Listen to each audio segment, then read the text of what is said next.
Hola amigos y amigas, bienvenidos al episodio número 190 del Club de los Malos Golfistas.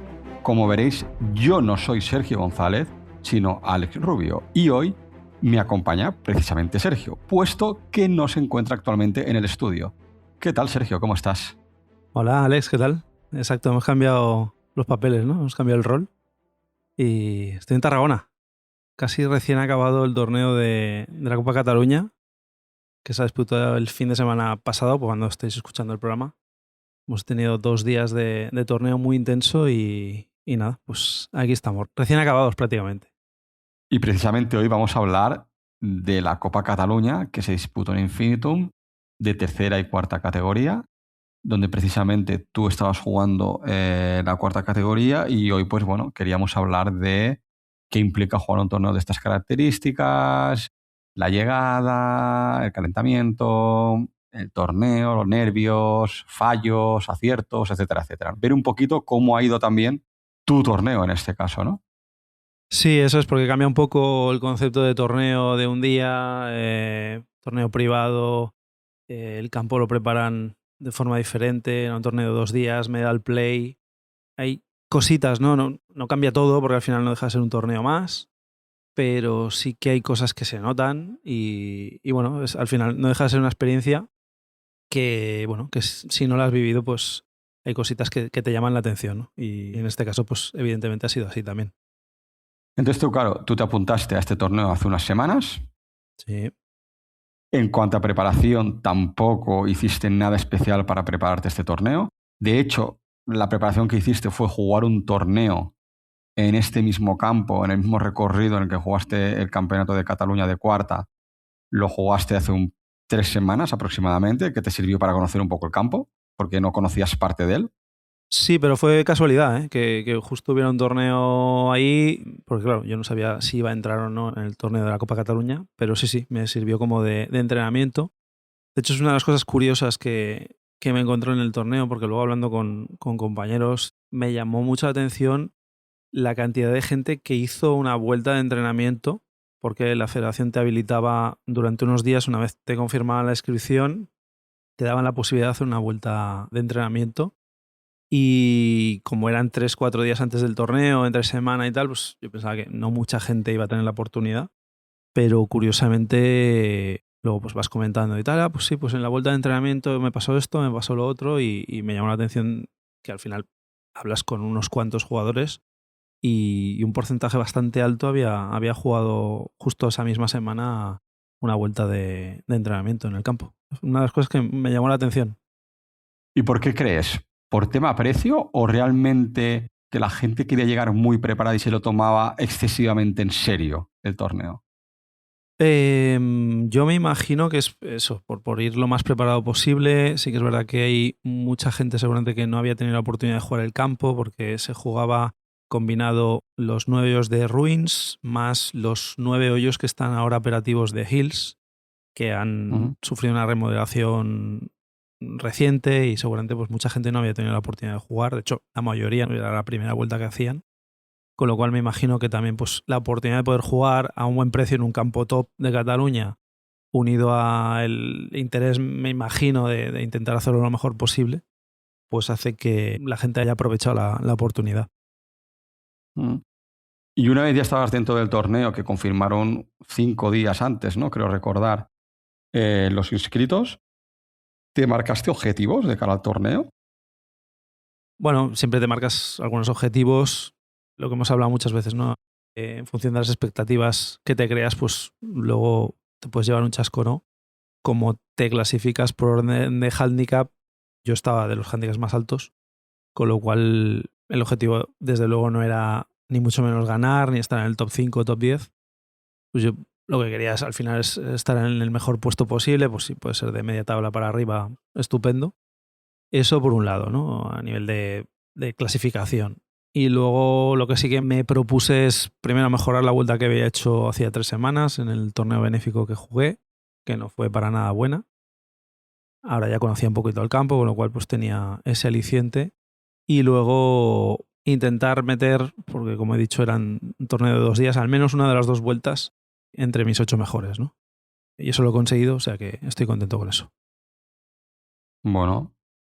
Y luego, pues claro, en función de los objetivos que te marques, al final del campeonato tú dices, pues ha ido bien o ha ido mal, ¿no? Luego también hay una cosa que es las expectativas que tú comentabas versus el proceso. Es decir, ¿qué es hacer un buen campeonato? Quedar bien clasificado, cumplir con tu hándicap, aprender, disfrutar de esa experiencia. Claro, es que aquí entiendo que hay muchas variables o que hay gente que sus objetivos o sus expectativas serían diferentes que las tuyas, entiendo. ¿Qué te encontraste con los compañeros que jugaste, con la gente que pudiste hablar?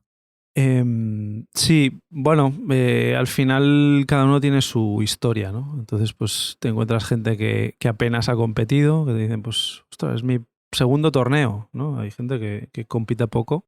Porque aquí hablamos mucho de la competición, pero hay mucha gente que juega golf más por ocio que a nivel de torneos, ¿no?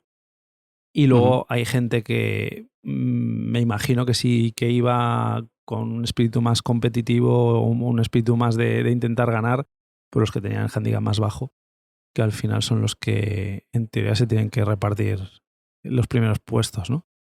Pero bueno, en relación a la pregunta que haces, claro, es muy personal y aquí tú que compites pues también tendrás tu punto de vista, ¿no? Pero bueno, al final hacer un buen campeonato puede ser desde intentar cumplir handicap, desde intentar no dejarse ir, porque uno de los problemas que tiene los torneos de 2 días, que además son medal, es que pasas por baches y pasas por momentos álgidos, pero puede ser que el cansancio o el hecho de que te cruces en 1, 2, 3 hoyos hagan que te puedas dejar ir, ¿no? Entonces, pues hay gente que el hecho de no dejarte ir puede ser un motivo para estar satisfecho con lo que has conseguido, ¿no? Claro, porque el torneo era medal, pero bueno, al fin y al cabo, tu vuelta para cálculo de tu handicap cuenta el Stableford. Es decir, que si en un par 4 te haces 9 golpes, te puede afectar de cara al torneo, que al final se traduce en peores resultados en los siguientes hoyos. Pero si tu objetivo es de cumplir tu handicap, te da igual hacer un 9 que un 15. Me explico, a nivel de resultado, si tuvieras ese objetivo de handicap, te debería dar igual también. Sí, lo que pasa es que cuando estás en el campo no estás pensando en el nivel jugado, estás ahí liado en un hoyo en el que tiras 2 bolas al agua, te vas fuera de límites, no la sacas del RAF, el campo estaba muy complicado, pues bueno, no estás pensando en, bueno, da igual, este hoyo al final solo va a contar como una raya de cara al cálculo de mi handicap. Estás metido ahí en el ajo y cuando te lías en un hoyo, porque todos nos hemos liado, pues cuesta salir. Y luego, claro, una vez tú ya pasas por la casa club, te presentas, coges ficha de bolas o no. Entiendo que tú sí que, porque te conozco, eres de los que calientas, entonces cogerías ficha de bolas. ¿Te sorprendió la cantidad de gente que calentaba? Es decir, ¿te dio la sensación de que la gente calentaba mucho, calentaba poco, había mucha gente calentando? ¿Y más en el juego corto o en el juego largo? Porque me da la sensación de que cuanto más alto es el handicap, más veo en el driving range, pero sí que es cierto que últimamente veo también la zona de juego corto, pero sobre todo los handicaps bajos, porque es algo que me estoy fijando últimamente. Ya. Aquí, claro, el tema es que el primer día salimos todos desde el tee del 1, con lo cual yo empecé a jugar cuando había gente que estaba acabando ya la ronda. O ya había Ah, acabado la claro. ronda, con lo cual cuando llegué yo, pues había. Pues, las últimas partidas éramos los que estábamos calentando. Y no vi nada raro, nada especial. Sí que te puedo decir que el segundo día que yo estaba molido, calenté mucho menos, con una ficha de bolas y prácticamente me sobraron unas cuantas. Así que yo no alteré demasiado mi rutina y tampoco vi nada especial. Y luego llegas al Tidal 1. Exacto. Suelo ir yo siempre con 10 minutos de adelanto y es lo que hice. Pero es que cuando llegué la sorpresa fue que había 3 grupos todavía por salir. Iban con retraso y enseguida me di cuenta por qué, ¿eh? Porque al final el tema de los nervios del T del 1, que alguna vez hemos hablado, existe. Existe y en torneos así mucho más. Se nota mucho más que en un torneo Galaxy. Yo, vamos, para mí muchísimo. Yo no sé si es que la gente por el hecho de que fuera medal y sabiendo que no tenías ese margen de seguridad de levantar bola en el primer hoyo y ir al segundo, o si fue por un tema de que la salida del tee del 1 era complicada. Pero vamos, sí, yo vi, no sé qué pude ver. Eran partidas de 4 grupos.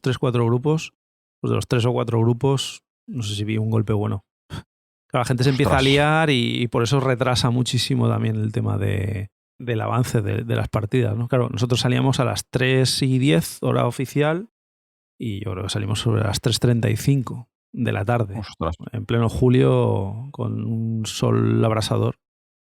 Complicado. Ya, ahora hablaremos del ritmo, pero antes, ¿cómo te encontraste el campo? ¿Se notaba que estaba preparado para la ocasión? ¿O ya tú crees que ese campo de Infinitum son campos donde a lo mejor un RAF más denso, Infinitum tiene fama, porque lo hemos jugado además, pero en Lakes, en este caso yo que es el que conozco, los greens son súper rápidos? ¿Te encontraste un campo en condiciones similares al Lakes o más complicado? El RAF estaba injugable prácticamente. O sea, el RAF estaba altísimo, muy denso, y el hecho de irte fuera de calle penalizaba muchísimo. Estadísticamente lo hemos hablado siempre, ¿no? Irte al RAF ligero te penalizaba como 3 décimas más o menos de golpe. Yo te podría decir que en este caso nos penalizaba prácticamente un golpe entero. Sacarla era muy complicado. El problema es que hay ciertos tees, por ejemplo, el tee del 1, la calle empieza a 165 metros, con lo cual hay mucha gente que no llegaba. Ni siquiera en golpes que iban bien de dirección llegaban hasta la calle, porque no la pegaban bien, porque la bola iba demasiado baja. A la que tocaba el RAF era como un velcro, se quedaba la bola enganchada. Y además, curiosamente, nos dijo el starter, siempre cuando peguéis el golpe, mirar bien todo el vuelo de bola y coger la referencia de dónde bota, porque si perdéis de vista la bola y va al RAF, jugad directamente una bola provisional, porque es que es muy difícil encontrar. E incluso en momentos en los que tenías la referencia de, bueno, pues ese árbol, esa sombra, muchas veces te costaba encontrar la bola. Hasta que no estabas prácticamente encima, la bola prácticamente no la veías. De hecho, un compañero el segundo día, sin querer, pisó la bola y fue la forma de encontrarla, porque estaba caminando por alrededor y es que no la veía. Sí, complicado, muy complicado. ¿Y llegasteis a perder alguna bola en el RAF de no encontrarla y tener que volver a tirar? Seguramente sí, ahora no recuerdo, pero seguramente alguna bola hemos tenido que jugar. De hecho, encontramos bolas de otras partidas que estaban ahí en el RAF. O sea que seguramente a más de uno le pasó. ¿Y los greens? Porque Infinitum, como sabéis, tiene 3 campos y el Lakes son greens súper rápidos. Para mí, de lo más rápido de Cataluña, junto con Empordà. No estaban como cuando los jugamos en el Kratos Masters en noviembre, ni mucho menos. Pero es que aquella vez fue... Justo la semana anterior había estado la Q-School y estaban preparados para eso. Estaban muy duros y muy poco receptivos y muy rápidos. Esta vez no especialmente, no los he encontrado especialmente rápidos. De hecho, el primer día yo creo que estaban un poco más lentos que el segundo, pero debían estar como a 10 más o menos, 9,5 a 10 de velocidad. O sea, en ese sentido, nada espectacular. Lo que más nos ha fastidiado a todos ha sido el tema del RAF, porque el campo está impecable, o sea, en perfectas condiciones, pero el RAF estaba muy denso. De hecho, el segundo día, en mi segundo golpe, tuve que llamar al árbitro porque se me quedó en RAF en una zona que estaba como llena de barro y tuve que aliviarme. Llegó el árbitro y me dijo, ponte ahí. Dice, bueno, no hace falta ni que te pongas tú.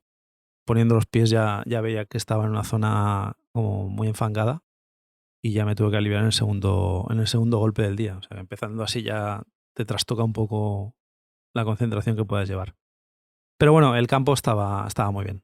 Pues, ¿cuántos árbitros había en la competición? Pues yo vi 3 o 4 seguro. De hecho, el primer día, como éramos la última partida, el árbitro nos dijo, cuando íbamos por el hoyo 6 o 7, nos dijo, sé que no es culpa vuestra, sé que habéis salido casi con media hora de retraso, pero intentad ir rápido para que os dé tiempo a acabar. Pues claro, teníamos el margen de tiempo hasta que el sol se pusiera y visualmente pudiéramos jugar, porque si no teníamos que volver al día siguiente a las 7 de la mañana a acabar los hoyos que nos faltaran. Ostras. Y de hecho tuvimos al árbitro los 4 o 5 últimos hoyos, tuvimos un buggy con el árbitro siguiéndonos todo el rato. Así que en ese sentido sí que es una de las cosas que cambian respecto a un torneo privado. Ujú.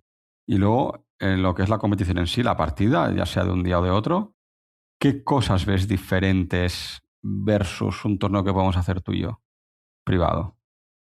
Lo principal es que, claro, como aquí está agrupado por categorías, pues el nivel es muy similar de todos los jugadores, ¿no? Y entonces eso sí que llama la atención respecto a torneos en los que tú puedes estar jugando con un handicap 10, con un handicap 8 o con un handicap 36, ¿no? Aquí, como Ujú. todos más o menos tenemos el mismo nivel, de hecho las partidas estaban ordenadas por nivel y el segundo día te ponían en función de la clasificación del primer día. Con lo cual, más o menos estás jugando igual, ¿no? Entonces, lo que te llama la atención es que al final se constata el hándicap que tenemos porque hacemos prácticamente los mismos fallos. O sea, un handicap 18, 20, 22, 24 es capaz de hacerlo mejor, de poder hacer pares perfectamente en hoyos complicados, incluso algún birdie, y también de lo peor, de liarte, engancharte y hacerte un 10, un 12, que esto lo hemos vivido todos, ¿no? Todos nos hemos enganchado en algún hoyo. Aparte el campo no es fácil, hay hoyos complicados. Básicamente, pues ves un poquito esa dinámica que todos estamos más o menos en ese nivel de handicap por los mismos motivos, ¿no? Eso te llama la atención. Porque tú cambiaste la estrategia por el hecho de ser medal. Es decir, ¿fuiste algo más conservador por el hecho de en un par 4 no forrarte y hacerte un 10? Por ejemplo, un segundo golpe, yo aquí cogería madera, pero claro, tengo que el obstáculo, pues mira, sacrifico el intentar hacer green en regulación y hago un layup.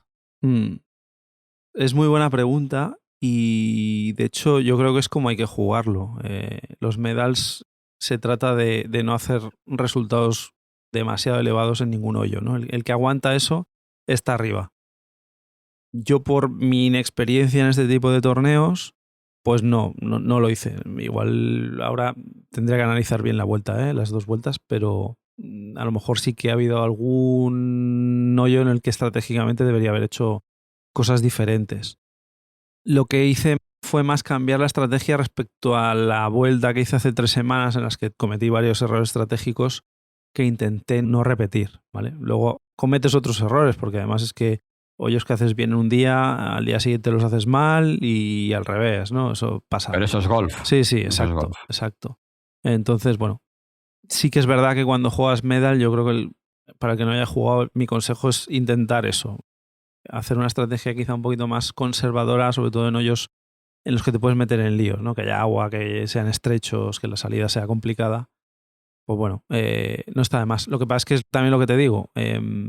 Había calles que estaban tan lejos del tee que con un hierro a lo mejor podías no llegar, ¿no? Entonces, el irte a RAF te compensaba el jugar un hierro, ir recto y quedarte corto, o ir con una madera con un drive y a lo mejor desviarte a un lado o a otro de la calle, ¿no?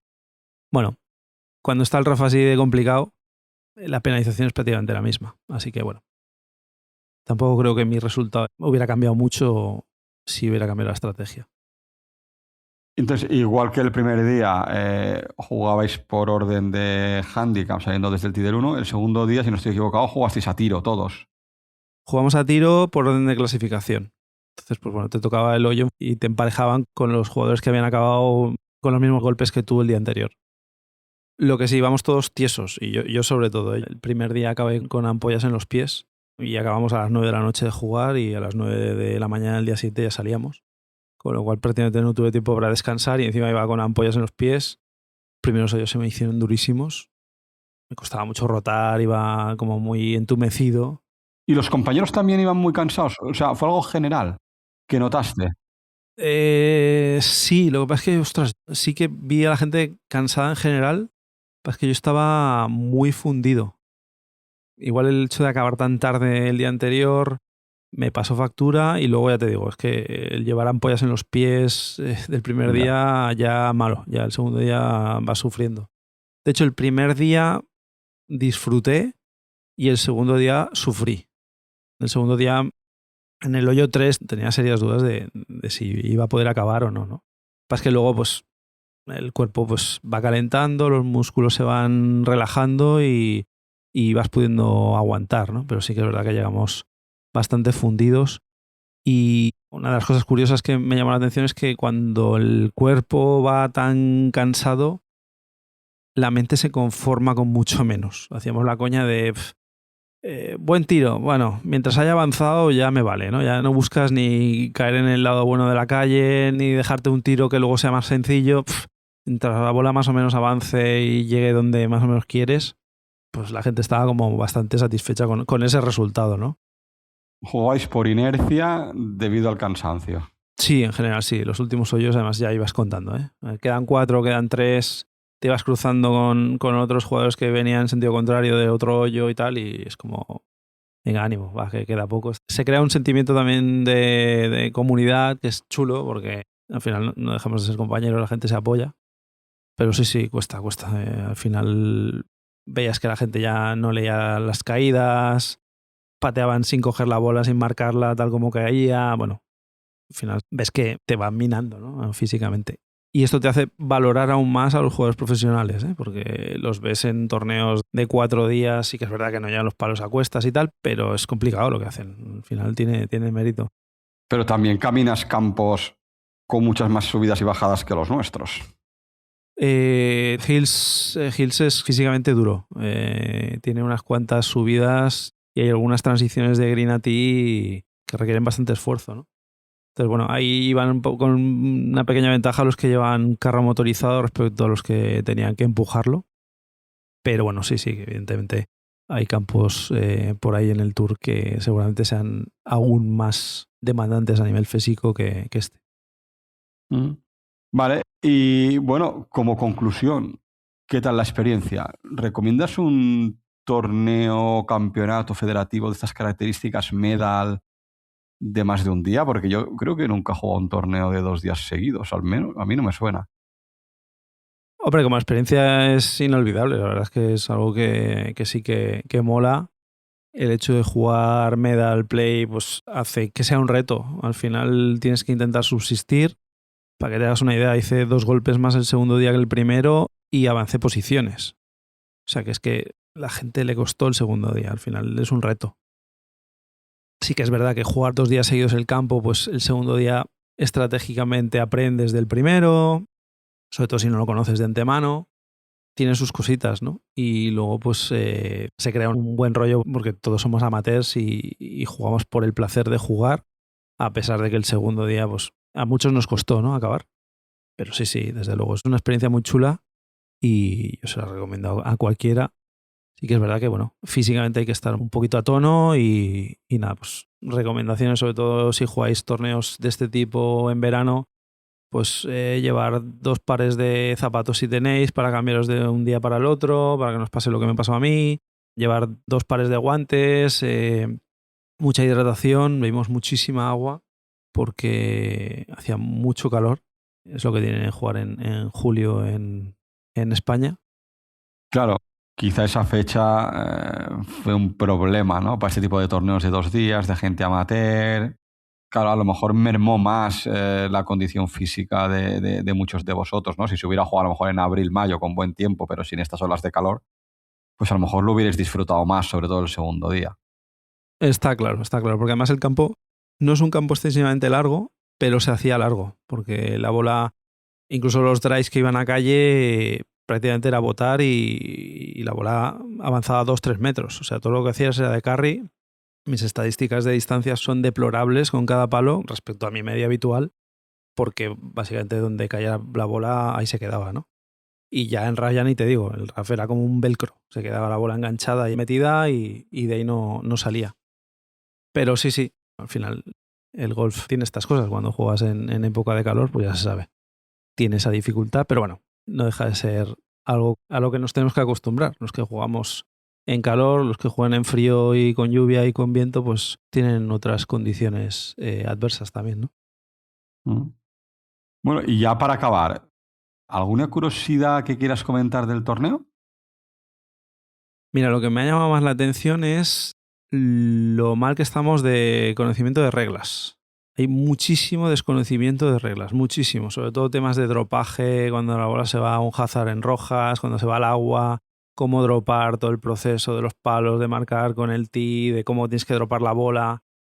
Un desconocimiento que me sorprendió muchísimo, porque al final el libro de reglas está disponible para todo el mundo y la gente tiene muchísimas dudas. De hecho, compañeros de partida que me decían desde el principio, oye, si hago algo mal, dímelo porque es que no tengo ni idea de cómo va esto y tal. Y luego cuando 2 o 3 veces que vino el árbitro para solventar algún tema, el árbitro tenía que explicar todo el proceso del dropaje y tal.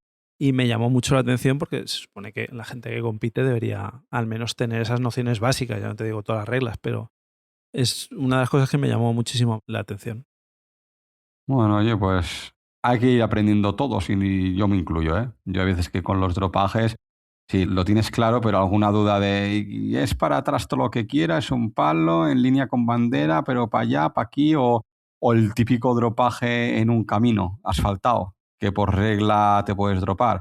¿Pero para qué lado? ¿Para el lado que está más cerca de la hierba? ¿Para el lado por el que ha entrado? ¿El que está más lejos de bandera? ¿El más cerca? Bueno, más cerca no, pero a veces te aparecen dudas, ¿no? No en el dropaje en sí, pero sí en hacia qué sitio me tengo que dropar a lo mejor, ¿no? Sí, sí. Bueno, pues tendremos que dedicar un programa a esto, ¿no? Tendremos que traer algún árbitro y que nos dé las 4 o 5 reglas básicas que de una forma sencilla nos acordemos para siempre. Porque yo creo que eso nos puede venir bien. Así que montaremos ese episodio en breve. Muy bien. Como sabéis, estamos colaborando con el circuito Galaxy Golf. Este fin de semana se juega el último torneo antes del parón de verano. Un torneo que no estaba en el calendario en esta fecha, pero que se tuvo que cancelar por el motivo del incendio en Golf Daru. Así que si queréis jugar, ya sabéis, a través de galaxygolf.net, rápido poneros en contacto con Josep para poder participar este mismo fin de semana. Os agradecemos a todos los que nos seguís, a todos los nuevos suscriptores y a los que sois veteranos ya del Club de los Malos Golfistas. Os recordamos que estamos en las principales plataformas de podcasting, así que suscribiros para recibir las notificaciones de los nuevos episodios y así también apoyáis al podcast para que siga creciendo. Nada más, lo dejamos aquí por hoy. Os deseamos una feliz semana de golf y como siempre que vayáis a por el Verdi. Adiós.